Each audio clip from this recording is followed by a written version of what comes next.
Bienvenue sur Étoffe de légende, le petit podcast qui a l'étoffe des grands.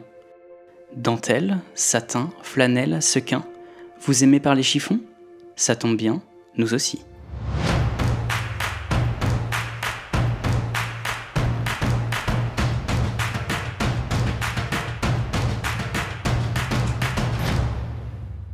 Burberry. Le nom est iconique. Il évoque d'emblée les rues de Londres et le trench, ce célèbre manteau de pluie qui rendit la marque si célèbre. Mais que sait-on de son créateur, Thomas Burberry? Quelle fut son histoire, son parcours? Dans cet épisode, nous parcourons la vie de Thomas Burberry, l'homme qui révolutionna le monde du manteau au début du siècle dernier. Thomas Burberry est né en 1835 dans le Surrey, en Angleterre. Il vient d'une famille d'agriculteurs, plutôt modeste, et se forme très jeune au métier de drapier. En 1857, à seulement 22 ans, il ouvre une boutique de vêtements dans la petite ville de Basingstoke. Très tôt, Burberry a le sens du commerce.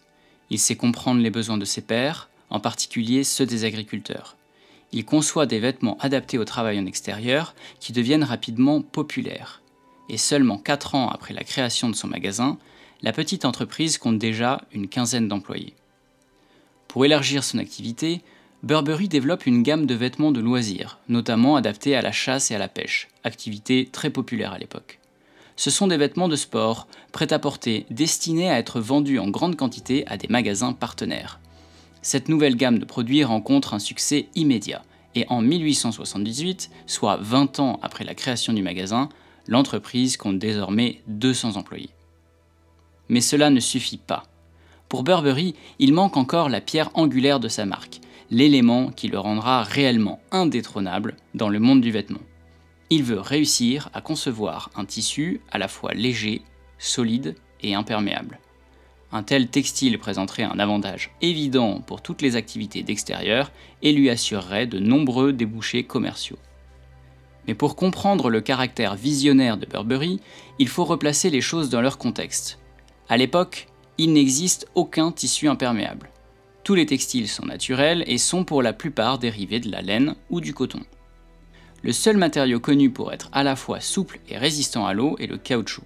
Le célèbre constructeur Macintosh propose d'ailleurs des manteaux taillés dans cette matière.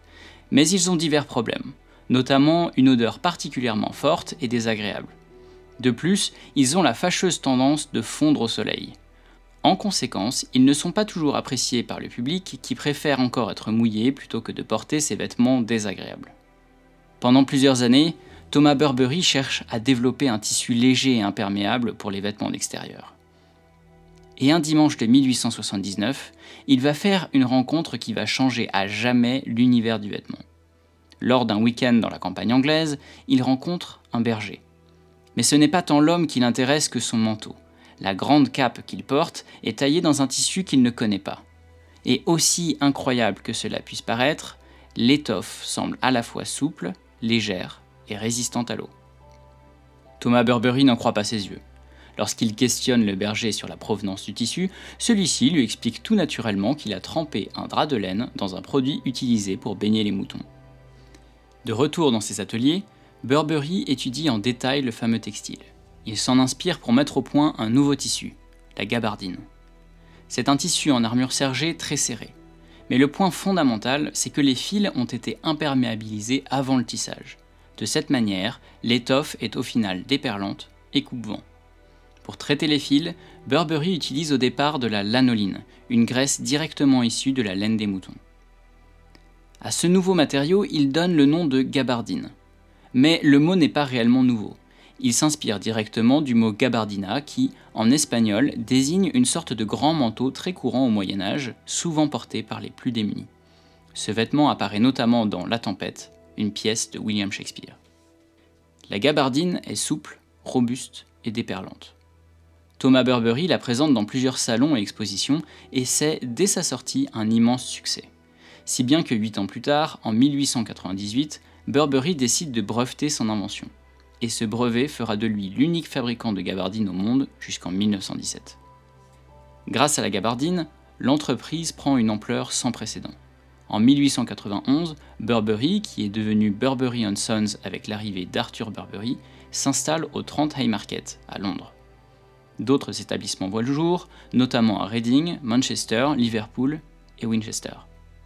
Bientôt, les produits Burberry sont vendus par milliers à l'international, via l'ouverture de succursales à Paris, New York et Buenos Aires. Puisqu'elle est résistante et adaptée aux activités d'extérieur, la gabardine ne manque pas d'intéresser les militaires. Durant la guerre des bourgs, l'armée britannique fait appel à Thomas Burberry pour équiper ses soldats. Et c'est tout naturellement que dès 1901, la couronne demande à Thomas Burberry de dessiner les nouveaux uniformes d'officiers. À l'issue de la guerre des bourgs, Thomas Burberry se rapproche de héros de guerre. Il déniche deux personnalités bien connues du grand public, aristocrates et militaires, Lord Kitchener et Lord Baden-Powell. Ces deux officiers deviennent ambassadeurs de la marque.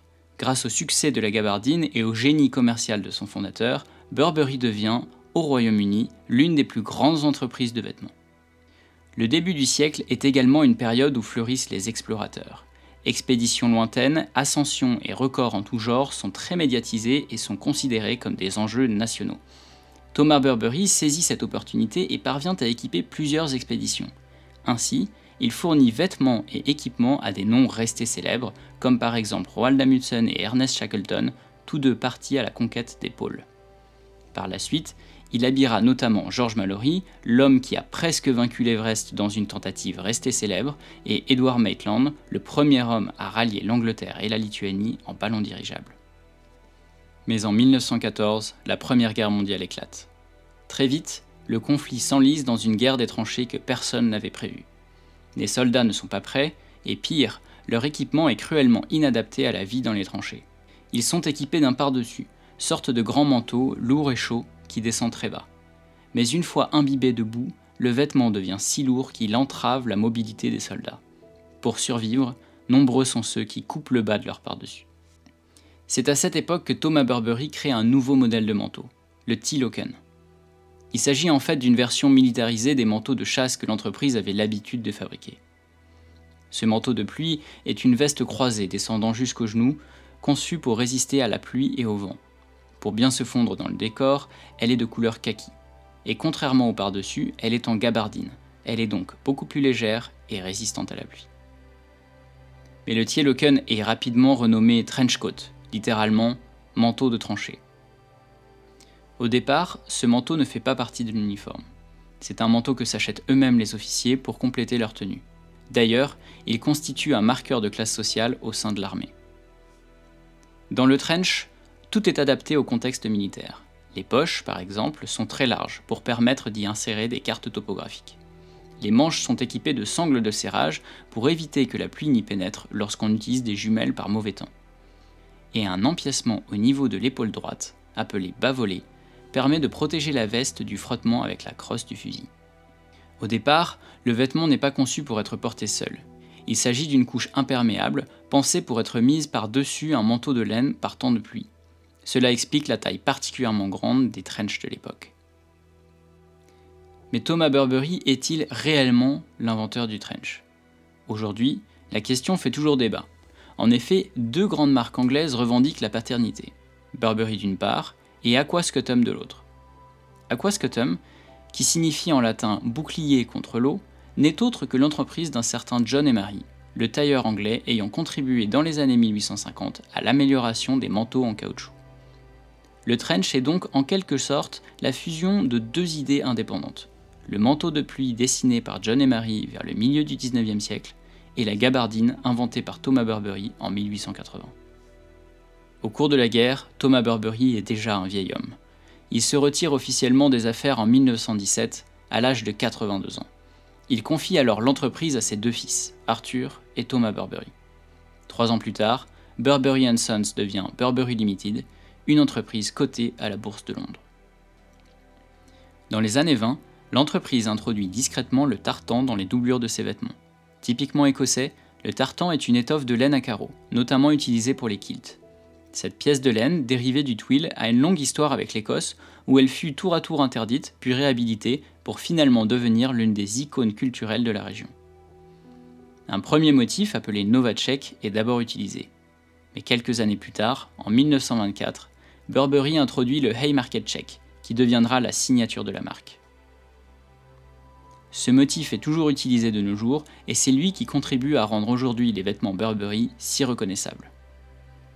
Pourtant, l'introduction du tartan chez Burberry se fit sans tambour ni trompette, et pendant des dizaines d'années, personne n'associa Burberry au tartan. Mais la légende veut qu'un jour, en préparant sa vitrine, un vendeur eut l'idée de retourner un trench. Au milieu des vêtements beiges, la doublure à carreaux ajoutait un peu de couleur. L'idée fut appréciée, si bien que plus tard, Burberry diversifia sa collection, avec notamment des écharpes en tartan. Mais revenons à la fin de la Première Guerre mondiale. À l'issue du conflit, de nombreux vétérans conservent leur trench et continuent à l'utiliser dans la vie civile.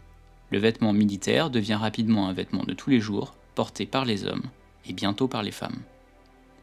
Thomas Burberry s'éteint en 1926. Il n'aura donc pas le temps de voir l'évolution du trench au cours du XXe siècle. Son vêtement phare sera popularisé par Hollywood et deviendra une icône culturelle de l'Angleterre. Au cours de la Seconde Guerre mondiale, il sera copié par tous les belligérants, avant d'être abandonné pour des vestes plus courtes. L'histoire du trench au cours de la deuxième partie du XXe siècle est particulièrement riche, mais elle mériterait un épisode à elle seule. Le trench fut à la fois porté par des stars de cinéma, des chefs d'État, mais aussi des jeunes en rébellion. Thomas Burberry, inventeur de la gabardine et co-inventeur du trench, a été un acteur majeur du monde du vêtement. Issu d'un milieu modeste, il a su, grâce à son audace, sa curiosité et son sens du commerce, construire un empire qui perdure encore aujourd'hui. Reconnu pour la qualité de ses vêtements, il a été nommé habilleur officiel de la couronne par le roi George V. Et son prédécesseur, le roi Édouard VII, avait pour habitude de dire « Donnez-moi mon Burberry ».